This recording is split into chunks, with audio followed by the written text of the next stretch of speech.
We have some questions for the Premier and the Government House Leader. First, what plausible reasons could the Government have for refusing to let the Public Accounts Committee sit today? That committee passed a motion last week requesting that the hearings be scheduled for today. Both opposition House leaders supported that request. The Government House Leader refused it. The question we have is why? Who are they protecting, and how long does this government think that they can hide from the truth? You know, it didn't take long for George Smitherman to destroy Dead Matthews' credibility when he testified under oath, confirming what we've been saying for months.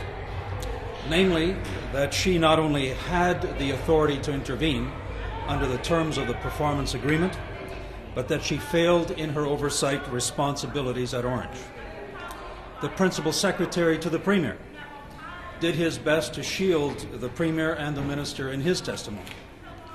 Here's what he said. We could have done better all along the way to making sure there was accountability at Ornge. We could have done better. That is the best that the Principal Secretary could do.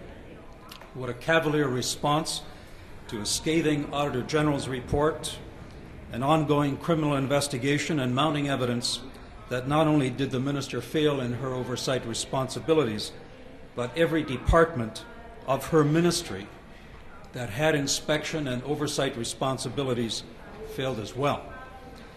What we're seeing played out at this committee is the same lack of accountability that got the government into this mess in the first place. Mr. Stevie had a hard time remembering if he knew of any former staffers in his office or ministers' offices who ended up with well-paying jobs at Ornge. The Deputy Minister insisted to his embarrassment that there were no references in the Auditor General's report to lives being put at risk because of the mismanagement at Ornge. There was no recollection on the part of Mr. Smitherman or Mr. Stevie of any political intervention to present the consolidation of the Ornge financials into the Ministry of Finance. In our opinion, and we believe that as the committee hearings progress, that it'll be borne out, that shielding of the financial irregularities at Ornge from scrutiny were a pivotal turning point in this scandal. You know, it's clear that we'll continue to be stonewalled by the government and that they intend to use the narrow scope of the Public Accounts Committee to limit our access and frustrate our ability to get to the truth. This is a complex issue. We're not even close to getting at the details on the mismanagement at Ornge, the lack of oversight by the Minister as well as the Ministry, the political interference and influence, and possible fraud. And the government is well aware that the scope of the Public Accounts Committee will never allow us to get to the truth and who is responsible for what and what needs to be done to restore confidence in our air ambulance service. Current Ornge employees, former employees, and other key witnesses are reluctant to come forward under the current circumstances. And you know, even when witnesses do testify, given the time restrictions of this committee, there isn't enough time for committee members to properly ask the questions in a thorough way and to get meaningful answers. The fact that the government refused to allow us to sit today is just one more tactic to obstruct this committee. This is unacceptable. That's why we'll use every means available to get this government to strike a select committee that will have none of these restrictions. The Minister herself confirmed on a number of occasions in the Legislature that she would support a select committee. She said if it is the will of the Legislature.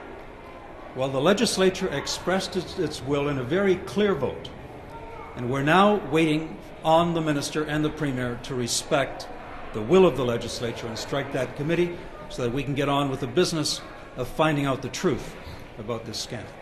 Thank you. Frank, Mr. Malloy this morning says he's not obstructing anything. This week is a great week.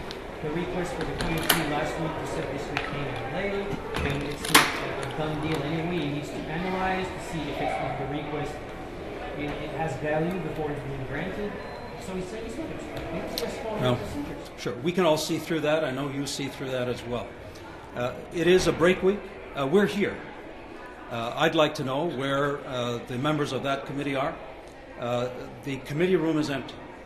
All the House Leader needed to do was to accept the motion that was passed. Even a member of the committee, a Liberal member, agreed, and he made that statement to the media that he was willing to sit. This is obstruction. We know that this government is attempting to delay this. Look, time is running out. The strategy is very clear. They want to defer this. We have a long list of witnesses who want to come forward. We have many who want to come forward only if it is a select committee under the terms of reference of that committee. This is a delay tactic. They want to push this into the summer beyond the sitting of the House. And look, we're going to use every tactic that we can as members of the opposition to force the government to respect the will of the legislature.